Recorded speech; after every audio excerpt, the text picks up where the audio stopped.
Nigel Farage is the Marmite figure of this year's Celeb lineup and will likely be a regular on the Bush-Tucker trials, but has not always enjoyed the best health.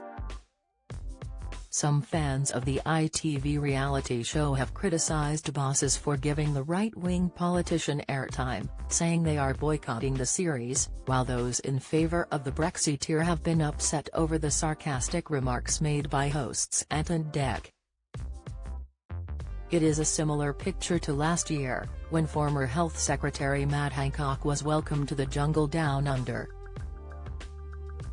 The disgraced MP, who led the country's response to the coronavirus crisis, was forced into doing 6 grueling Bush-Tucker trials in a row as the public continued to vote to see him squirm. However, it appeared he redeemed himself, as he ended up bagging 3rd place in the final. It might not be possible for the same scenario with Farage though, as he could be exempt from some of the trials, which celebrities must do to earn food for the camp. When asked what trials he could avoid, Farage, who suffered severe injuries in a light plane crash in 2010, said, "Anything involving weightlifting, it'd be out. I've obviously had some quite serious physical injuries and neck reconstructions, and goodness knows what else.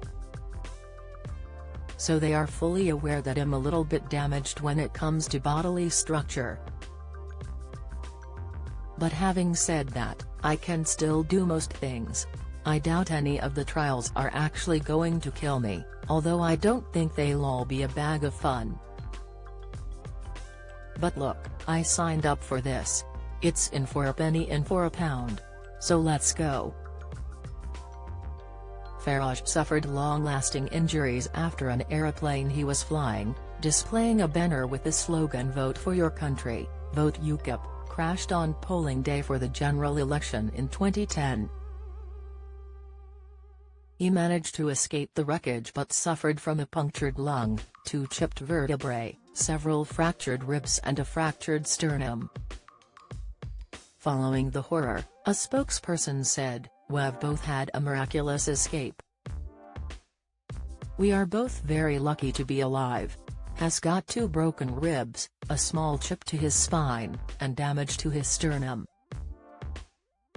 3 years later, he underwent an operation to help with the health problems caused by the crash, and told the BBC that he had a couple of discs removed and replaced in his back. In 2015, he admitted in The Telegraph that he was experiencing tremendous pain in his shoulder and back and had been prescribed the strong sleeping pill temazepam. He had been visiting the hospital twice a week for treatment and was struggling to raise his arms above a 45-degree angle. He added, "I think I am going to have medical treatment for the rest of my life." Before the accident, the 59-year-old also had a serious car crash in his 20s, and problems from the accidents combined have left him with the body of a 70-year-old. Writing in his memoir The Purple Revolution, The Year That Changed Everything, he revealed that he reportedly could have been signed off as partially disabled after the plane incident, but he viewed having a blue badge as a conceding defeat. Meanwhile, the former UKIP leader claimed he was almost killed by the NHS as he alleges doctors failed to spot his testicular cancer in his 20s when he saw a consultant about his swollen testicle aged 21. To say that this consultant was disinterested would be an understatement. Perhaps he had a round of golf booked for the afternoon. "Keep taking the antibiotics," he preached, and that was that, he wrote. Urging his readers to pay for private healthcare if they can, he said that he had been fobbed off by doctors and was eventually diagnosed following a scan at a private hospital. The controversial politician went on to have his testicle removed following the diagnosis. Summarizing his thoughts on the healthcare service, he claimed the NHS was astonishingly good at critical care, he wrote, but battered and poorly run in other areas.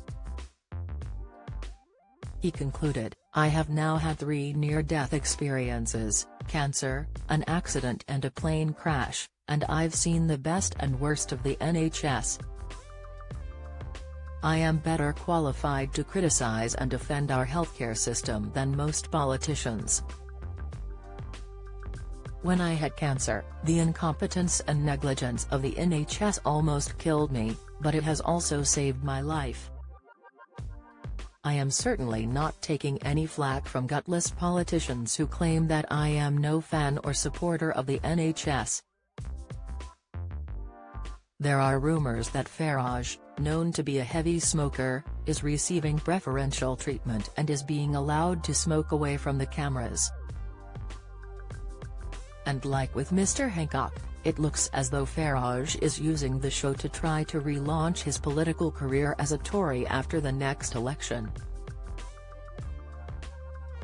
Tom Baldwin, a former Labour Director of Communications, said, he went around Tory conference saying he wants to be Tory party leader someday, so maybe he thinks this is some weird route back. Farage is enormously popular with 25 to 30% of the public, and loathed by the rest. So he could be trying to broaden his appeal. The GB News presenter, who also holds shares in the TV company, is reportedly being paid a £1.5 million sum to be on the show, which would make him the highest ever paid contestant.